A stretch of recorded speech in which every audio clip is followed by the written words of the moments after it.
Reala berriz gaur hasi da igandeko derbia prestatzen. Jose Angelek zuntza ustura txikia du ezker izterrean eta ez da entrenatu. Mikel Gonzálezek Granaden aurka txartelgorria ikusi zuen eta ezingo du Atletiken aurka jokatu.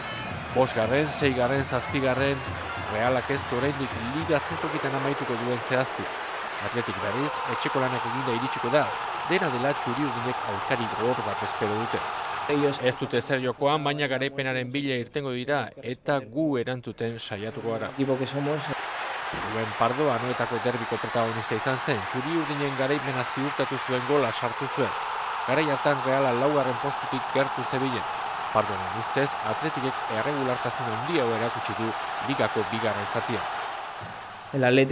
Atletikek oso ondo jokatu du eta guri ez egin diguten puntu horiek ongi lotu dituzte, horregatik amaitu dute 4.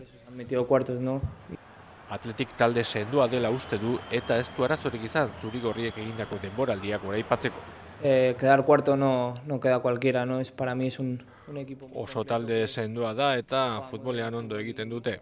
Merezita amaituko dute 4. Han quedado cuartos por méritos propios y